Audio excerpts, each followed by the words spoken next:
அனைவருக்கும் வணக்கம். மார்ச் 25, 2026. நான் உங்கள் சுந்தர். ஒரு நிறுவனத்தோட எதிர்காலம் எப்படி இருக்குன்றதை எப்படி தெரிஞ்சுக்கலாம்?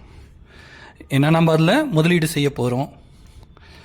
இந்த நிறுவனத்தில் முதலீடு செஞ்சால் எதிர்காலத்தில் இந்த நிறுவனம் நல்ல லாபகரமாக இயங்குமா? அது லாபகரமாக இயங்கினாதான் நம்மளுடைய பங்குகள் உயர வாய்ப்பு இருக்குது. அதனால் நிறுவனம் லாபகரமாக இயங்குமா, அதனுடைய செயல்பாடுகள் எப்படி, இது எப்படி தெரிஞ்சுக்கிறது? முதல்ல நாம் எந்த நிறுவனத்தை வாங்க விரும்புகிறோமோ அந்த நிறுவனத்தை நாம் ஃபாலோ பண்ண ஆரம்பிக்கணும். இது எப்படி ஃபாலோ பண்ணுறது? நிறைய ஆன்லைன் வெப்சைட்ஸ் இருக்குது. ஸ்க்ரீனர், ட்ரெண்ட் லைன், இந்த மாதிரி நிறைய வெப்சைட்ஸ் இருக்குது. நான் screener.inல போயிட்டு ரெஜிஸ்டர் பண்ணிவிட்டு எனக்கு எந்த கம்பெனி பிடிக்குதோ அந்த கம்பெனியை நான் ஃபாலோ பண்ண தொடங்குவேன். அப்படி ஃபாலோ பண்ணுறதால என்ன ஆகும்னா, அந்த கம்பெனியோட ஒவ்வொரு நிகழ்வுகளையும் ஸ்டாக் எக்ஸ்சேஞ்சுக்கு அந்த கம்பெனி அனுப்பிச்சு ஆகணும். எந்த லிஸ்டட் கம்பெனியும் அந்த கம்பெனியில் எந்த ஒரு ஆக்ஷன், டிவிடெண்ட் அனௌன்ஸ் பண்ணுறதோ, ஸ்டாக் ஸ்ப்ளிட்டோ, போனஸோ, சேல்ஸோ எதாக இருந்தாலும் சரி, அந்த இன்ஃபர்மேஷன் பப்ளிக் டிஸ்க்ளோஸ் பண்ணுறதுக்கு ஃபஸ்ட்டு அவங்க ஸ்டாக் எக்ஸ்சேஞ்சுக்கு அந்த இன்ஃபர்மேஷனை அனுப்பிச்சாகணும். அப்படி ஸ்டாக் எக்ஸ்சேஞ்சுக்கு வர இன்ஃபர்மேஷன்லாம் இந்த வெப்சைட்ஸ், ஸ்க்ரீனர், ட்ரெண்ட்லைன், இவங்கெல்லாம் கேப்சர் பண்ணி நம்ம அந்த நிறுவனங்களை ஃபாலோ பண்ணுறதால நம்மளுக்கு ஒரு ஃபீடர் மாதிரி அனுப்பிச்சி விட்ருவாங்க. நீங்கள் பிஎஸ்சி இந்தியாவில் போய் பார்த்தாலும் உங்களுக்கு எந்த கம்பெனி பிடிக்குதோ அந்த கம்பெனி நீங்கள் டெய்லி பிஎஸ்சி இந்தியாவில் போய் பார்க்கலாம். ஆனால் இந்த மாதிரி ஸ்க்ரீனர், ட்ரெண்ட்லைன், இந்த மாதிரி வெப்சைட்டில் போயிட்டு நீங்கள் அந்த கம்பெனியை ஃபாலோ பண்ணுறதன் மூலம் நீங்கள் அந்த screener.in ஓப்பன் பண்ண உடனே முதல் பேஜ்லேயே உங்களுக்கு வந்துடும் நீங்கள் எந்த கம்பெனியை ஃபாலோ பண்ணுறீங்களோ அந்த கம்பெனியில் என்ன நடந்துகிட்ருக்கு. ஸோ இது மூலமாக உங்களுக்கு அந்த கம்பெனியில் என்ன நடக்கிறதுன்றது தெரிய வரும். ரெண்டாவது, நீங்கள் எந்த கம்பெனியை வாங்க விரும்புகிறீங்களோ அந்த கம்பெனி ஒவ்வொரு காலாண்டு முடிவுகளிலும் ஒரு கான்ஃபரன்ஸ் கால் ஏற்பாடு பண்ணும். அதாவது அதனுடைய முதலீட்டாளர்கள், இன்வெஸ்டர்களுக்கு அந்த கம்பெனியோட செயல்பாடுகளை தெரிவிப்பதற்காக ஒரு டெலிகான்ஃபரன்ஸ் ஏற்பாடு பண்ணி அதில் நீங்கள் ஷேர் ஹோல்டராக இருந்தால் நீங்கள் கூட அதில் கலந்துக்கலாம். பெரிய பெரிய ஜாம்பவான் ஷேர் ஹோல்டர்ஸ் தான் கலந்துக்கணும்னு இல்லை. ஈவன் நீங்கள் ஷேர் ஹோல்டராக இருந்தாலும் இல்லாட்டாலும் அந்த கான்ஃபரன்ஸ் காலில் ரெஜிஸ்டர் பண்ணிக்கலாம். அதுவும் நீங்கள் ஸ்க்ரீனரில் நீங்கள் ஃபாலோ பண்ணும்போது உங்களுக்கு அந்த லிங்க் வரும், இந்த மாதிரி கான்ஃபரன்ஸ் கால் நடக்க போகுது, நீங்கள் வேணும்னா பார்ட்டிசிபேட் பண்ணலாம். நீங்கள் பார்ட்டிசிபேட் பண்ணி ஜஸ்ட் லிசனராகவும் இருக்கலாம். இல்லை உங்களுக்கு ஏதாவது கேள்வி, ஜென்யூன் கேள்வியாக இருந்தால் அந்த கேள்வி நீங்கள் கேட்கலாம். இந்த மாதிரி கம்பெனிகளோட கான்ஃபரன்ஸ் கால் நீங்கள் அட்டன் பண்ணும்பொழுது அந்த கம்பெனி இதுவரை நாம் என்ன பண்ணியிருக்கோம், இனிமேல் என்ன பண்ண போகிறோம் அப்படின்ற விஷயத்தை தெளிவாகவும் உண்மையாகவும் தெரிவிக்க வேண்டும். தெரிவிக்க வேண்டும். அதான் உங்களுடைய கம்ப்ளையன்ஸ். உதாரணத்துக்கு இப்போ 3வது காலாண்டு முடிஞ்சுது டிசம்பர் எண்டில். அப்போ ஜனவரி, பிப்ரவரியில் இந்த கம்பெனிகள் அவங்களுடைய முடிவுகளை வெளியிட்ட பின் ஒரு கான்ஃபரன்ஸ் கால் நடத்துவாங்க.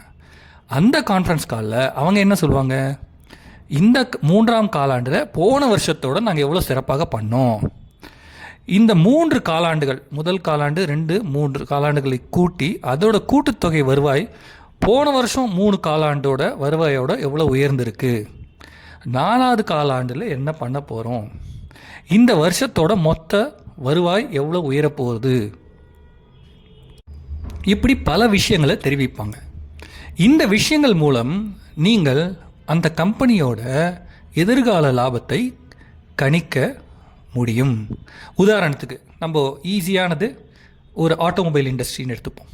ஒரு கனரக வாகனங்கள் தயாரிக்கும் நிறுவனம்னு வச்சுப்போமே.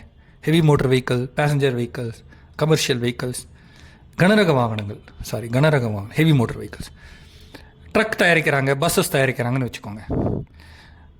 அந்த காலாண்டில் அவங்க எவ்வளோ பஸ் தயாரித்தாங்க, 3 காலாண்டுக்கு மொத்தமாக சேர்த்து எவ்வளோ பஸ் தயாரித்தாங்க, 4வது காலாண்டில் எவ்வளோ பஸ் தயாரிக்க போகிறாங்க, ஒவ்வொரு பஸ்ஸோட விலை என்ன, போன வருஷம் 4 காலாண்டுகள் சேர்த்து எவ்வளோ பஸ்ஸஸ் தயாரித்தாங்க, இந்த வருஷம் 4 காலாண்டுகள் சேர்த்து எவ்வளோ பஸ் தயாரிக்க போகிறாங்க, கைவசம் எவ்வளோ ஆர்டர் இருக்குது, என் கையில் ஒரு 5000 பஸ்ஸுக்கு ஆர்டர் இருக்குது, 6000 பஸ்ஸுக்கு ஆர்டர் இருக்குது.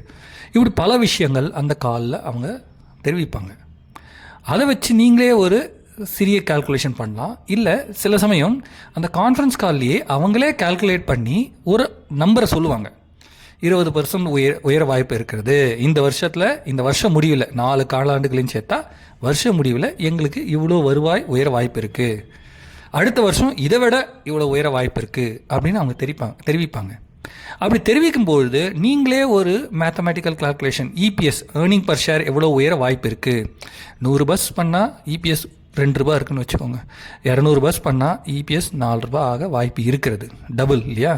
ஸோ 2 ரூபாய் இபிஎஸ் இருக்கும்பொழுது 20 பி இருந்ததால் அந்த ஷேர் 40 ரூபான்னு இருக்கும்பொழுது 4 ரூபான்ற அந்த இபிஎஸ் உயரும்பொழுது 4 × 20 80 ரூபாவாக அந்த ஷேர் உயர வாய்ப்பு இருக்கிறது, ப்ராபபிலிட்டி.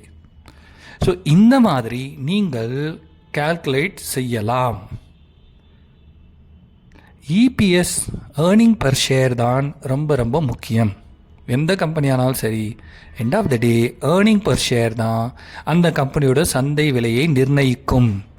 எவ்வளோ பபிள்ஸ் வரலாம், சிலது திடீர்னு மேலே போகலாம், கீழே விழலாம். ஆனால் ஏர்னிங் பர் ஷேர் இன்க்ரீஸ் ஆகாத எந்த கம்பெனியும் மேலே உயர வாய்ப்பில்லை. சில கம்பெனியோட ப்ரைஸ் டு ஏர்னிங் ரொம்ப கம்மியாக இருக்கும், என்ன தான் ஏர்ன் பண்ணாலும். உதாரணத்துக்கு ஒரு கம்பெனி 8 ரூபா ஏர்னிங் பர் ஷேர் இருக்குன்னு வச்சுக்கோங்க. அதோட பி 5 ரூபா, பி 20ன்னு வச்சுக்கோங்க. ஸோ 8 × 20 160 ரூபாய்க்கு அது மார்க்கெட்டில் விற்றுட்டுருக்கு. திடீர்னு சந்தையில் ஏற்ற இறக்கத்தால் அதோட பி 10 குறைஞ்சிடுச்சுன்னு வச்சுக்கோங்க. ஸோ 160 ரூபா விற்ற ஷேரு இன்றைக்கி 80 ரூபாய்க்கு விற்குது, 50% விழுந்துடுச்சுன்னு வச்சுக்கோங்க. ஏர்னிங் பர் ஷேர் 8, பி 20 இருந்தது, இப்போ பி 10 விழுந்துடுச்சு, அதனால் 50% விழுந்துடுச்சு. சரி, அடுத்த காலாண்டு முடிவில் 4 காலாண்டுகளை சேர்த்து ட்ரெயிலிங் 12 months இபிஎஸ் 8 ரூபாயிலேருந்து 12 ரூபாய்க்கு உயர்ந்ததுன்னு வச்சுக்கோங்க. பி 10ன்னே வச்சுக்கோங்க. இப்போ 8 × 12 × 10 அந்த ஷேரோட மதிப்பு 120 ரூபாவாக ஆட்டோமேட்டிக்காக உயர வாய்ப்பு இருக்குது. பி விழுந்தாலும், பி நிரந்தரமாக அதே நிலையில் இருந்தாலும், ப்ரைஸ் டு ஏர்னிங் அதே நிலையிலோ ப்ரைஸ் டு ஏர்னிங் கீழே விழுந்தாலும் அந்த கம்பெனியோட ஏர்னிங்ஸ் பர் ஷேர் உயர உயர அந்த PE into EPS will give you a higher market price of the share. இது சில உதாரணங்கள். நீங்கள் ஒரு பங்கு எதிர்காலத்தில் லாபகரமாக இயங்குமா இயங்காதான்றது தெரிஞ்சுக்கிறதுக்கு நீங்கள் ஒரு பால் பார்க் எஸ்டிமேட் பண்ணாலும் ஒரு சிறந்த ஃபினான்ஷியல் அனலிஸ்ட் அல்லது கன்சல்டண்ட்டை அணுகி உங்களுடைய அனாலிசிஸை அவங்களுக்கு காமிச்சு அவங்களுடைய இன்புட்டையும் எடுத்துக்கிட்டு அவங்களுடைய அட்வைஸ் படி சந்தையில் முதலீடு செய்யலாம் என்று வேண்டிக் கொள்கிறோம். நன்றி, வணக்கம்.